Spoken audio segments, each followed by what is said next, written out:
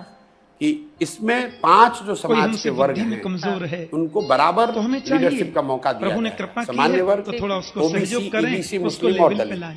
और उसमें यह तय किया गया कोई धन में कि 500 को कमजोर है मौका बराबर भगवान ने है, मान लो कृपा लेकिन कर सबसे दी है, पहला मौका किसको दिया लक्ष्मी जाएगा? की भी कृपा है पूरे बिहार तो में मेरे थोड़े सर्वे किया सहयोग गया, से सामने वह मीटिंग व्यक्ति की गई, भी आगे बढ़ता तो है। ये फॉर्मूला तो ये बनाया करना गया ही धर्म है। कि समाज में जो सबसे कहीं पर गरीब, निरपराध पिछड़ा, व्यक्तियों को आर्थिक, सताया सामाजिक, जाता शैक्षणिक है, तौर पर जो सबसे भगवान ने पीछे मुझे है, बल प्रदान उसको किया सबसे है। पहला अवसर मिलेगा।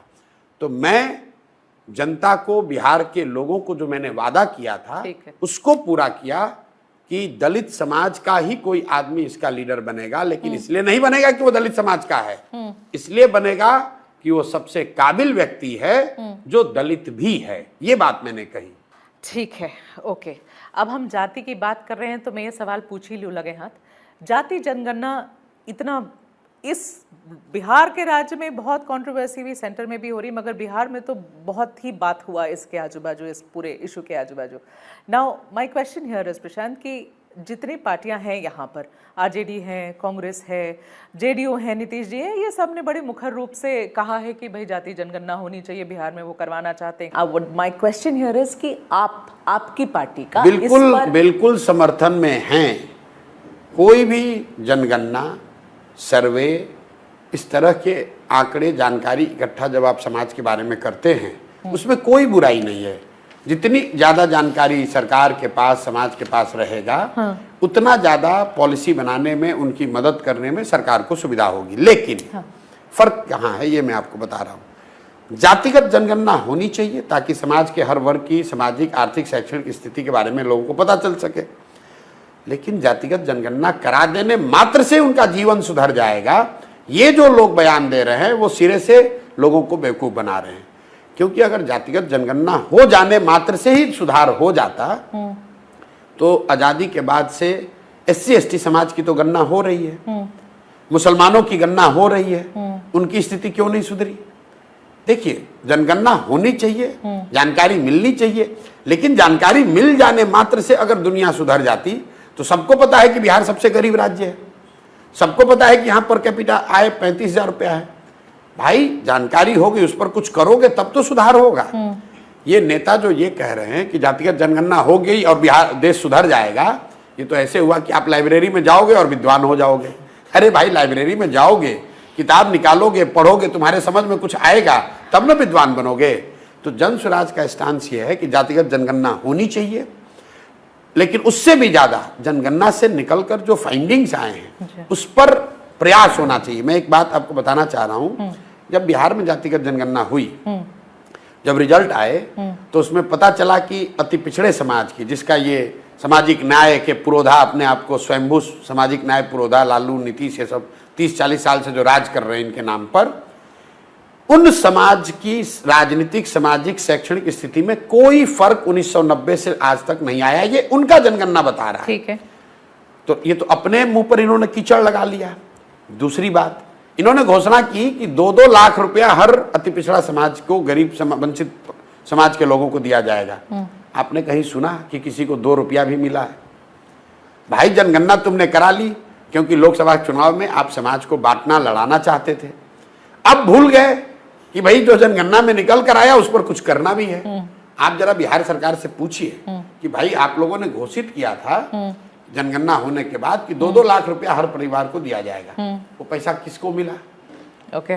और नहीं मिला तो अब उस पर क्या हो गई? अब क्या जाति के प्रति आपकी चिंता खत्म हो गई? क्या सामाजिक न्याय छोड़कर तुम दक्षिणपंथी बन गए? पूछो जरा उनसे आप।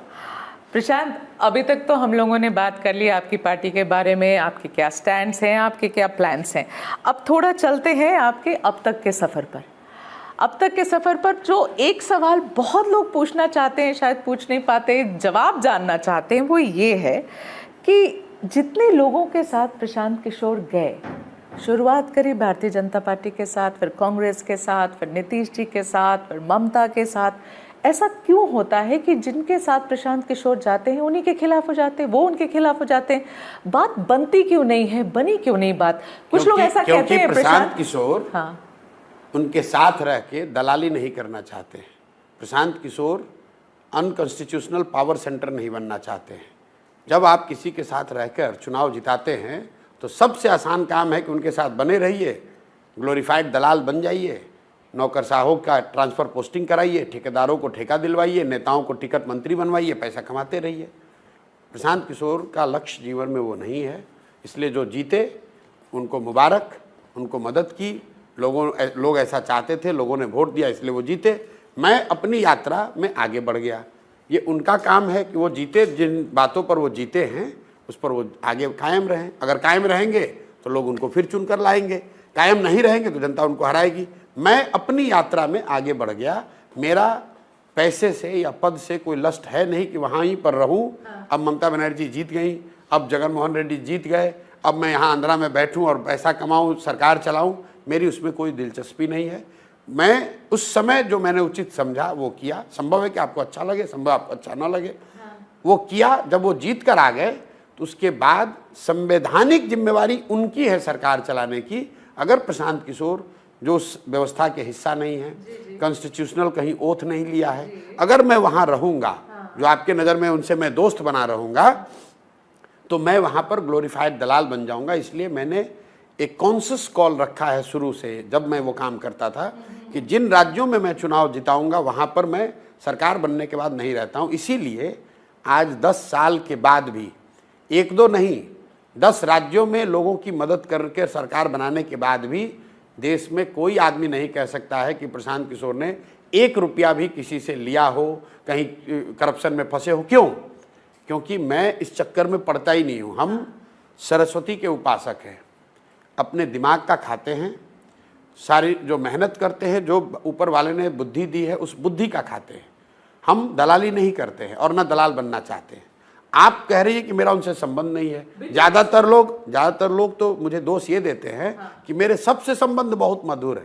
बिटरनेस हो गई। कहाँ, किससे बिटरनेस हो गई आप बता दो। तो ठीक है, आप ही बताइए फिर। मेरे तो किसी से बिटरनेस नहीं है। आपने पूछा मुझसे कि कहाँ बिटरनेस हो गई, बताइए। तो प्रशांत जी, यहाँ नीतीश जी के साथ तो इतना अच्छा बनता था, आपको प्रैक्टिकली आप नंबर 2 थे, वहां बन चुके थे आपको, उन्होंने इतनी बड़ी कितनी अच्छी बात है, इतनी बड़ी पद दी, हुआ क्या वहां? सुनिए, कितनी अच्छी बात है कि आपने खुद अपने मुंह से स्वीकार कर लिया कि दूसरों की बात छोड़िए। नीतीश कुमार ने तो पब्लिकली मुझे नंबर 2 अपना उत्तराधिकारी लिटरली बोल दिया, बना ही दिया था। उसके बाद भी तो छोड़ दिया, क्या हुआ? अरे सुन तो लो। हाँ। प्रशांत किशोर ने छोड़ दिया। हाँ। तो अगर मुझे, आप तो खुद मेरी बात को सब्सटेंशिएट कर रहे हैं कि अगर मुझे पद का लालच होता, अगर मुझे सत्ता में बने रहना होता। ये बात घुमा रहे आप। अरे सुनो तो बात, क्यों छोड़ा सुनो तो बताइए। छोड़ा नीतीश कुमार को कब? जब नीतीश कुमार ने पार्टी के बैठक में यह तय किया कि CA/NRC पर हम लोग CA/NRC के विरोध में हम लोग रहेंगे, और मुझे नंबर 2 बनाने के बाद पार्टी का निर्णय बदलकर CA/NRC के पक्ष में वोट किया। तो हम चुप रहने वाले हैं नहीं। मैंने सवाल उनको उठाया कि जब पार्टी में तय हुआ था कि CA/NRC में हम लोग विरोध में रहेंगे, तो आपने मुसलमानों के हित का ध्यान न रखकर, संविधान की बात को ध्यान में न रखकर, दल के आइडियोलॉजिकल पोजीशन को ध्यान में न रखकर वोट क्यों कराया?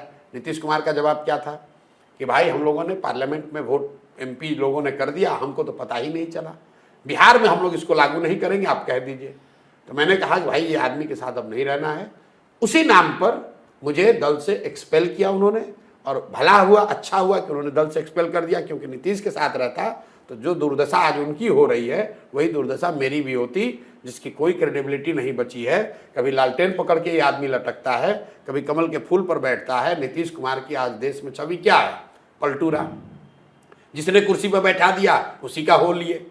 तो इसलिए उस आदमी को छोड़ दिया। तो आप बताइए, आज के जमाने में कोई मुखिया का पद नहीं छोड़ता है, कोई मिनिस्टर एडवाइजर का पद नहीं छोड़ता है। हम डिजिग्नेटेड नंबर 2 बिहार का पद छोड़ कर गए हैं। तो ये अच्छी बात है, मेरी क्वालिटी है कि मेरी खराबी है? अच्छा है ये, तो ये बात आपने बता दी। अरे आपने बताया नहीं, आपने बात बताई कि क्यों, क्या हुआ अंदर। नहीं, मैं अंदर की बात नहीं है, ये तो पब्लिकली मेरा, जो बिहार के पत्रकार हैं वो आपको बताएंगे।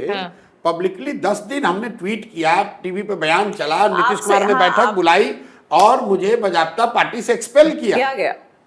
तो और ये तो पब्लिक की बात है। अब अंदर और भी बातें हो सकती थी, हमें कोई क्या बात पता था? अंदर कोई बात नहीं हाँ। है। बात इतनी है कि CA/NRC पर नीतीश कुमार ने अपना स्टांस बदला, वो मुझे मंजूर नहीं था। सामान्यतः दलों में लोग अगर किसी नेता की नीति से सहमत नहीं भी होते हैं तो बने रहते हैं। मेरा वो स्वभाव नहीं है। मैंने दल छोड़, मैं उनको बोला कि भाई आप, उन्होंने कहा चुप हो जाइए, बिहार में लागू नहीं करेंगे। मैंने कहा नहीं चुप होऊंगा, तो उन्होंने कहा मैं दल से निकाल दूं। मैंने निकालना है निकाल दो।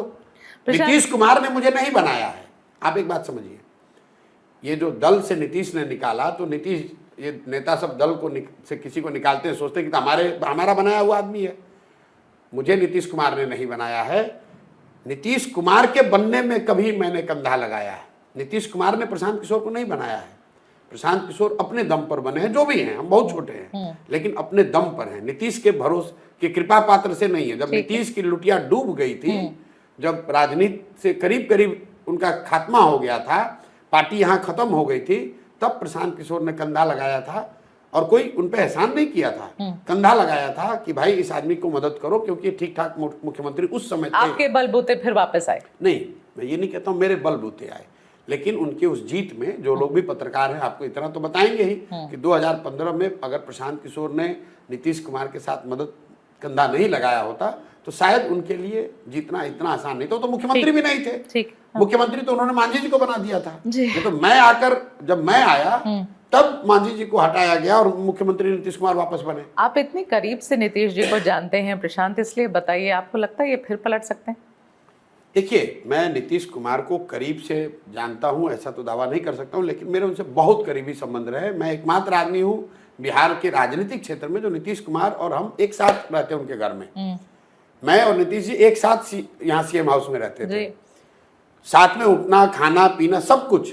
और मैंने ये भी कहा कि जब तक हम लोग साथ में थे मेरा उनसे लिटरली पिता पुत्र का संबंध रहा है जी। लेकिन वो व्यक्तिगत संबंध है। हाँ। उसका राजनीति से या बिहार की नीतीश कुमार से मेरे अच्छे संबंध हैं और बिहार के लोग मर रहे हैं, बिहार के लोग परेशानी में हैं, इसलिए मैं नीतीश कुमार का समर्थन नहीं करने लगूंगा।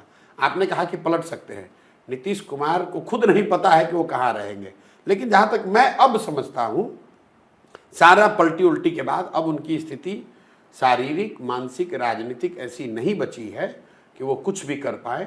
अब 1-1.5 साल का समय बचा हुआ है, 1 साल का समय किसी भी तरह मुख्यमंत्री बने हुए हैं। और मुख्यमंत्री भी क्या है, नाम के मुख्यमंत्री हैं। पिछले 2 महीना से मुख्यमंत्री रहते हुए उन्होंने एक पब्लिक स्टेटमेंट किसी भी फोरम पर नहीं जारी किया है। बिहार को 4 रिटायर्ड ऑफिसर्स, मैं अंडरलाइन कर रहा हूं, रिटायर्ड ब्यूरोक्रेट्स जो उनके सलाहकार हैं और जिनका विशुद्ध फोकस सिर्फ ये है कि नीतीश कुमार के प्रति उनकी प्रतिबद्धता है, न वो सिस्टम के प्रति प्रतिबद्ध हैं, ना जनता के प्रति प्रतिबद्ध हैं। 4 ब्यूरोक्रेट हैं जो उनके सलाहकार हैं, वही चला रहे हैं।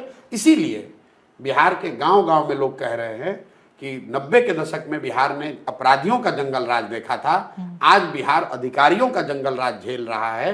और इसके लिए यही व्यवस्था जिम्मेवार है जिसमें मुख्यमंत्री लिटरली कुछ नहीं कर रहे हैं। उनके 4 जो ब्यूरोक्रेट सलाहकार हैं, अगर वो ब्यूरोक्रेट भी होते तो मान लेते, ये सब रिटायर्ड हो गए हैं और फिर सलाहकार बनकर नीतीश के साथ बैठे हुए हैं। अच्छा। और पूरे राज्य को ये चला रहे हैं। अभी बाढ़ की स्थिति बनी हुई है जी। 4 दिन पहले मुझे लोगों ने बताया कि बिहार में कोई भी नहीं था। एरियल सर्वे ये 4 सलाहकार कर रहे हैं नीतीश कुमार के, कोई मंत्री नहीं, विधायक नहीं, 2-2 यहाँ डिप्टी सीएम है, किसी की कोई ताकत नहीं, किसी का कोई बात नहीं, किसी के पास कोई पावर नहीं। जो 3-4 ये ब्यूरोक्रेट हैं सलाहकार के तौर पर, यही सारा निर्णय लेते हैं, यही सब करते हैं। नीतीश कुमार उस पर साइन कर रहे हैं क्योंकि उनकी स्थिति ऐसी हो गई है, पॉलिटिकल पार्टी का कुछ बचा नहीं, अपनी शारीरिक मानसिक स्थिति वो ठीक रही नहीं, तो क्या कीजिएगा, जो सलाहकार है बगल में चला रहा है। प्रशांत जी, हम अज्यूम करते हैं कि अगले इलेक्शन में अगर मान लीजिए अच्छी सीटें आपको आती है, आप तो कहते हैं कि आप जीत जाएंगे, मगर मैं एज अ पॉलिटिकल जर्नलिस्ट आपसे ये सवाल कर रही हूँ कि अगर आप किंग मेकर पोजीशन में रहते हैं अगले इलेक्शन के बाद, तो प्रशांत किशोर की पार्टी किसके साथ जाना पसंद करेगी? क्या Congress, BJP, RJD, JDU? Prashant Kishor को सबसे ज्यादा पसंद कौन है? आपने कहा कि अगर आप किंग मेकर की भूमिका में आ जाएं, मैं आपको कैमरे पर कह रहा हूं, पहले भी कह दिया कई लोगों को, अगर जनसुराज को 130-35 सीट भी आए तो भी प्रशांत किशोर उसको अपने जीवन की बहुत बड़ी हार मानेंगे। मैंने सुना आपकी ये स्टेटमेंट। हाँ, मेरी जो सोच है, मेरी जो समझ है, हाँ। मैं ऐसा समझता हूं कि जनसुराज के इस प्रयास से जो रिजल्ट आएगा, या तो हम लोग अर्श पे रहेंगे या फर्श पे रहेंगे। अच्छा। या तो इन सारे प्रयास के बावजूद बिहार की जनता इसे नकार देगी, हाँ। उसको ये बात समझ में नहीं आएगी, उसका भरोसा नहीं बनेगा, तो हम लोग को 2-4 सीट भी नहीं आएगा। आप बीच में नहीं रहेंगे, मैं बता रहा हूँ, हम लोग को 2-4 सीट भी नहीं आएगा। ठीक है। लेकिन अगर जनता को बात समझ में आ गई तो कोई समीकरण, कोई इतिहास, कोई भूगोल नहीं बचेगा। इतनी सीट आएगी कि आप लोग अचंभित हो जाएंगे। और आप देखिएगा, 1 साल इंतजार कीजिए। 2 बरस पहले आप जैसे बड़े पत्रकार ये कह रहे, भाई ये कौन आदमी है, पैदल चलने से बिहार में क्या होता है। आज आप ही लोग कह रहे हैं, आपकी व्यक्तिगत बात नहीं कर रहे हैं, आज वही पत्रकार कह रहे हैं कि भाई पटना में इतनी बड़ी संख्या में इस तरह के लोग, इस तरह की बैठक पार्टी बनाने के लिए आज तक हुई ही नहीं है। तो आप थोड़ा समय दीजिए, अभी 12-15 महीने बाकी हैं। ये प्रशांत किशोर की ताकत नहीं है। आप लोग बिहार के लोगों की राजनीतिक सामाजिक समझ पर क्वेश्चन कर रहे हैं। ठीक है। चूंकि ये गरीब राज्य है तो लोगों ने ये बना लिया है कि ये तो इन लोगों को कुछ समझ मेरा भी राज्य है प्रशांत जी, मेरा भी राज्य है। लेकिन देखिए क्या देखूं मैं, मजबूर देखिए स्थिति। आप भी ऐसा मान रहे हैं कि बिहार के लोग ऐसे बेवकूफ हैं? नहीं मान कि रहे। नहीं, अब सुनिए, बिल्कुल नहीं मानती हूं मैं। वो बिहार के लोगों वो गरीबी में नहीं, आप क्या कह रहे हैं प्रशांत जी? इतनी तो कहीं नहीं है। और मैं हमेशा कहती हूँ ये बात। क्या कह रहे हैं कि बिहार के लोग गरीबी में रहना पसंद करेंगे, अपने बच्चों को अनपढ़ रखेंगे, नहीं कहा लेकिन आप वो अच्छा विकल्प नहीं चुनेंगे। ही तो आप लोग कह रहे हैं। बिल्कुल नहीं कह रही हूँ, ये जबरदस्ती मेरे मुंह में डाल रहे हैं आप। मगर अच्छा चलिए, मैं तो आपसे जो सवाल पूछ रही थी उसका जवाब तो आपने आराम से उसको इग्नोर कर दिया, कहीं और चले गए कि आप किसके साथ जाएंगे। किसी की जरूरत ही नहीं। हाँ ठीक है, जरूरत नहीं है। चलिए जब और अगर बहुमत से कम सीट आया तो बिल्कुल विपक्ष में बैठेंगे 5 वर्ष प्रशांत। पर किसी के साथ जाएंगे नहीं। असंभव। मैं फिर से पैदल चलूंगा। असंभव रखूंगी इंटरव्यू में। बिल्कुल 4 बार असंभव। इम्पॉसिबल, असंभव, किसी के साथ नहीं, असंभव। ठीक।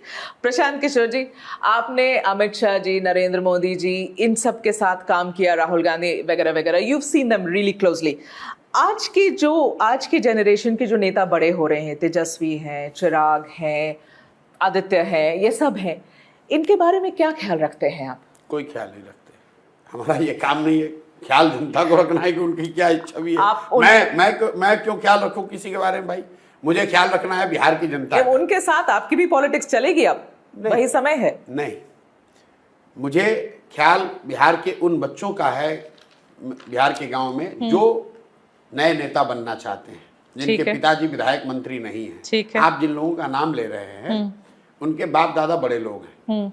वो विधायक मंत्री, मुख्यमंत्री, प्रधानमंत्री के लड़के हैं। मैं उन बच्चों की चिंता कर रहा हूं जो नेता बनना चाहते हैं लेकिन उनके बाबूजी विधायक मंत्री नहीं है। ठीक है। प्रशांत किशोर के पिताजी विधायक मंत्री नहीं थे, और तो इसलिए प्रशांत किशोर उन बच्चों को जोड़ना चाहते हैं जो किसी बड़े पेडिग्री से नहीं आते हैं लेकिन क्षमता रखते हैं। ठीक है, ऑलराइट। प्रशांत जी, कल आपने जब बात करी अपने मन से, आपने प्रधानमंत्री पे अपना निशाना साधा। आपने कहा कि गुजरात से बिहार नहीं चलेगा। आपने ये भी कहा कि प्रधानमंत्री घूम घूम के हर जगह से पैसे उठाकर अपने गुजरात के डिस्ट्रिक्ट्स में लगाते हैं। आपने ये चार्ज है आपका, प्रधानमंत्री पर आप ये चार्ज लगा रहे हैं कल। सीधे आपने अभी शुरू करी है अपनी यहाँ पर पार्टी, एंड सीधा you are challenging the prime minister. How should one see that? And these are charges you are making. अरे बिल्कुल, फिर से मैं तो हर गांव में जाकर पिछले 2 साल से कह रहा हूँ, आप लोग सुन ही नहीं रहे कि 2014 के बाद अगर किसी राज्य ने, गुजरात के बाद किसी राज्य ने सबसे ज्यादा आंख बंद करके मोदी जी पर भरोसा करके वोट दिया है, वो राज्य है बिहार। 2014 में भाजपा की कोई ताकत नहीं थी। नीतीश जी से गठबंधन से अलग होने के बाद भी भाजपा को 30 से ज्यादा सीट आया। 2019 में 40 में 39 सांसद हम लोगों ने जिताया। इस बार भी जब भाजपा को कई जगह नॉर्थ के राज्यों में झटका लगा है, बिहार ने फिर उन पर भरोसा जताया है। लेकिन तो मोदी जी धोखा कर रहे हैं। सुन तो लीजिए आप बात को। मैं खुले मन से रोज गांव में कहता हूं, आपके मन से भी कह दे रहा हूं। जिस बिहार की जनता को जातिवादी जनता, जातियों में बटा हुआ समाज कह के हम लोग रोज आप लोग उपहास उड़ाते हैं, उसने जाति धर्म भूलकर मोदी की मदद की, मोदी को जिताया। और वही मोदी जी आज 12 साल हो गए।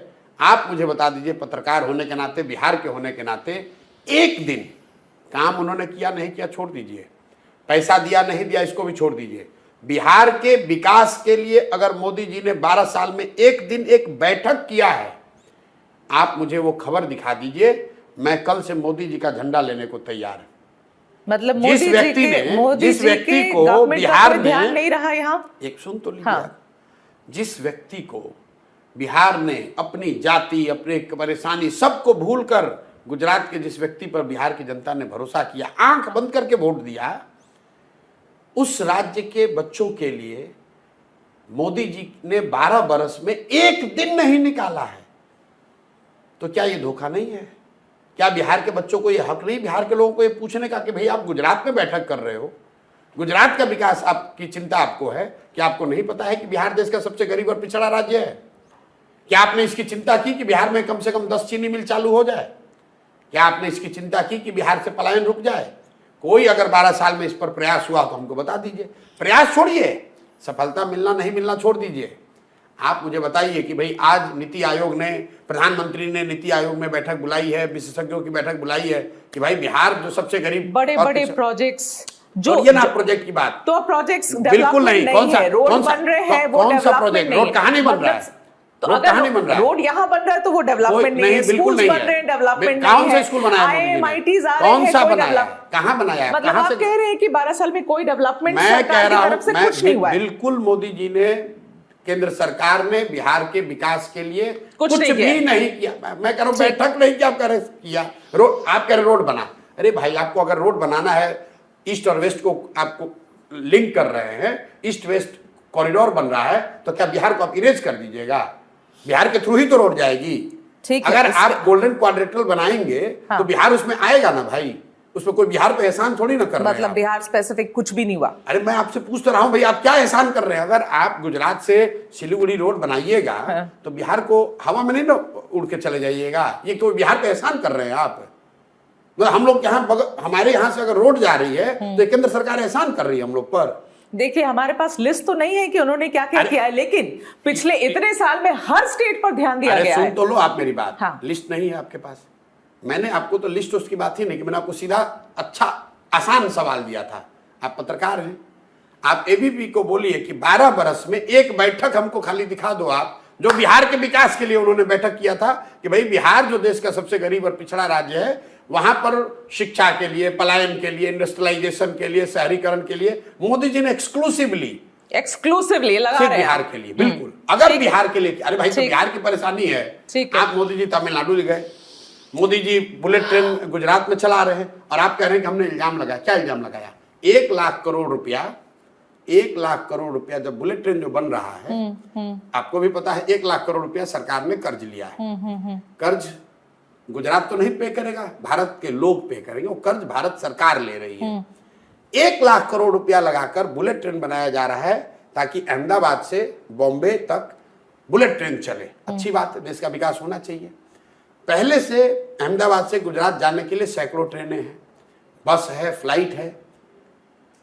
वहां पर लोगों को 1 लाख करोड़ रुपया आप लोन लेकर बुलेट ट्रेन बना रहे हैं। बुलेट ट्रेन और बिहार के लोगों को आप पैसेंजर भी नहीं दीजिएगा। हम लोग का इतना भी हक नहीं है। और अगर मैं ये बात उठा रहा हूं तो हम मोदी जी पे इल्जाम लगा रहे हैं। 1 लाख करोड़ रुपया अगर आप लोन लिए, सुनिए, नहीं ये भारतीय जनता पार्टी को आपको जवाब देना, मुझे थोड़ी देना है। नहीं, सुन तो लीजिए। आपने कहा करे मोदी जी पे इल्जाम लगा रहे हैं। 1 लाख, मैं बिना फैक्ट की बात नहीं करता हूं। 1 लाख करोड़ रुपया, मैं सिर्फ एक प्रोजेक्ट की बात कर रहा हूं। 1 लाख करोड़ रुपया अगर आपने 30 साल या 50 साल या 60 साल के लिए लोन ले लिया जापान से बुलेट ट्रेन बनाने के लिए, ट्रेन बना गुजरात में, लेकिन लोन तो भारत के हर लोगों पर आएगा। तेरा बिहार की, पूरे देश की आबादी में 10% बिहार के भी लोग हैं, तो 10,000 करोड़ रुपया लोन तो हम लोग पर भी हो गया।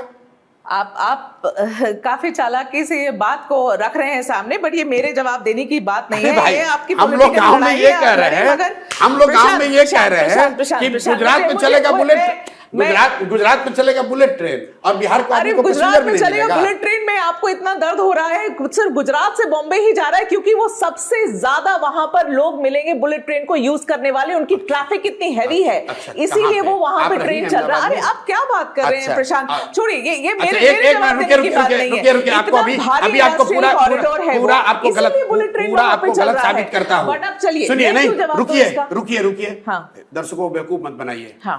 अहमदाबाद से मुंबई का फ्लाइट टिकट का एवरेज निकाल लीजिए और पटना से दिल्ली का फ्लाइट टिकट का एवरेज निकाल लीजिए। पटना दिल्ली 21 फ्लाइट चलती है डेली। एवरेज जो सीट का कॉस्ट है, जो रिकवरी यहां हो रहा है, वो अहमदाबाद से बॉम्बे के मुकाबले दुगना है। आप क्या बात करते हैं, ऐसे जबरदस्ती आप कह रही हैं। ठीक है, ये आपकी लड़ाई बीजेपी के साथ है, मेरी साथ नहीं है। और सुनिए मतलब प्रशांत, बिहार के प्रशांत, लोग सुनिए मेरी 21 बात। फ्लाइटों में पैसा देकर जा रहे हैं दिल्ली। प्रशांत मेरी बात तो हम सुनिए। आप यहाँ बुलेट ट्रेन बना, हम ये नहीं कह रहे हैं बुलेट ट्रेन यहाँ बनना चाहिए, मैं तो ये कह रहा हूँ उनको बुलेट ट्रेन दे देश रहा में हूं, एक ही जगह पैसेंजर बन भी रहा, तो हर दो। जगह नहीं बन रहा, तो हर राज्य को प्रॉब्लम होनी चाहिए थी यहाँ पर। बिल्कुल होगा, क्यों नहीं होगा, होनी चाहिए। क्यों नहीं होगा। प्रशांत, मैं वोट हम लोग देंगे, वोट हम लोग देंगे और हमारे नाम पे कर्जा लेके डेवलपमेंट विकास। प्रशांत, मैं ये इंटरव्यू रैप अप करना चाहती हूँ, मगर आपकी पहचान अभी तक एक पॉलिटिकल स्ट्रैटेजिस्ट की रही है प्रशांत, इसलिए ये इंटरव्यू में वो 2 सवाल के बगैर नहीं खत्म कर सकती हूँ। और मेरा अभी हम इलेक्शन सीजन में चल रहे हैं, Haryana, Jharkhand and very important Maharashtra. The political strategist Prashant Kishor, what's your prediction? I'm dead. I don't know. Oh, come on, you don't know. I'm buried in the bushes of Bihar. How would I know what is happening in Haryana? And I don't want to know what is happening in Haryana. वही तो पहचान थी आपके, ऐसा छोड़ देंगे आप? बिल्कुल आपको बिल्कुल आइडिया नहीं है क्या हो रहा है? कोई इंटरेस्ट नहीं है, बिल्कुल इंटरेस्ट नहीं है, पता ही नहीं है। अच्छा, नथिंग एट ऑल, आप कुछ नहीं बोलना चाहते? मुझे पता ही नहीं है, क्या बोलूंगा, जो पता है उस पर एकदम डट के चोट पर बोलूंगा। अच्छा ठीक है, आप मोदी जी के साथ बहुत क्लोजली काम किए हैं प्रशांत, और आपने उनके और उनकी पूरी टीम को देखा है, you have seen everybody around him. 2029 में जब नेक्स्ट इलेक्शंस होंगे, by the time he would have cross 75, we don't know whether he will stand again और नॉट। भारतीय जनता पार्टी में किसे देखते हैं as the replacement of Narendra Modi? मैं नहीं जानता हूं कि कौन व्यक्ति रिप्लेसमेंट होगा, इतना मैं जरूर जानता हूं कि जो कोई भी मोदी जी को रिप्लेस करेगा वो इनसे ज्यादा हार्डलाइनर होगा। आपको ऐसा लगता है? आइडियोलॉजिकली इनसे ज्यादा हार्डलाइनर होगा, ऐसा मुझे लगता है, ऐसा नहीं है, उसका एक बेसिस है। अगर आप बीजेपी के लीडरशिप की ट्रेजेक्ट्री को पिछले 25 साल में देखेंगे तो पहले वाजपेयी जी थे और आडवाणी जी हार्डलाइनर फेस थे, फिर आडवाणी जी और मोदी हुए तो आडवाणी जी सॉफ्ट दिखने लगे, मोदी ज्यादा हार्डलाइनर दिखने लगे। फिर उसके बाद की जो लाइन है, अमित शाह है, पर योगी एक है, नाम आपके दिमाग में नहीं आता? नहीं, मैं क्या आइडियोलॉजिकली और जो समझ में आ रहा है कि जो भी होगा इनसे ज्यादा हार्डलाइनर। कोई नाम बताएंगे? मुझे नहीं मालूम, ध्यान आता है अगर आपको कुछ, क्योंकि आप हार्डलाइनर कहेंगे तो लोग योगी जी सोचेंगे। अब वो जो भी हो, मैं नहीं जानता हूँ, वो तो समय बताएगा। कोई आडवाणी जी, वाजपेयी जब थे तो कोई कह सकता था कि मोदी जी होंगे, ये तो कोई कह नहीं सकता है। ठीक है, मेरा आखिरी सवाल Prashant Kishor, it's been a delightful experience to sit down with you, but आपसे ये पूछना चाहती हूँ जाने के पहले कि लालू प्रसाद जी यहाँ पर कुछ दिन पहले ही कह रहे थे कि ऐसे बहुत प्रशांत किशोर आए और गए, कुछ नहीं होता है, क्या कहेंगे? ठीक बात, लालू जी सीनियर आदमी हैं और मैं उन पर कोई व्यक्तिगत टीका टिप्पणी नहीं करता हूँ, मैं तो उनकी रोज़ तारीफ करता हूँ, मैं कितने बढ़िया बाप हैं, बेटा 9वां नहीं पास किया है, उसके बावजूद उसको बिहार के 13 करोड़ लोगों का मालिक, मुखिया, राजा बनाना चाहते हैं। सब बाप को यहाँ पर उनसे सीख लेनी चाहिए कि जिनके बच्चे मैट्रिक, MA, BA करके बेरोजगार बैठे हुए हैं, तो हम लोग को लालू जी से सीखना चाहिए कि भाई बाप हो तो ऐसा कि बेटा बेटी कोई पढ़ा नहीं लेकिन सब राज कर रहा है। आपके बारे में कहा तो आप क्या कहेंगे? नहीं, मेरे बारे में तो कुछ भी कह सकते हैं, बिल्कुल उनका अधिकार है कहने का। कुछ नहीं कहेंगे आप? बिल्कुल नहीं कहेंगे। Prashant, thank you so much for your time. Thank you. Really, and wishing you all the very best. Thank you. Thank you.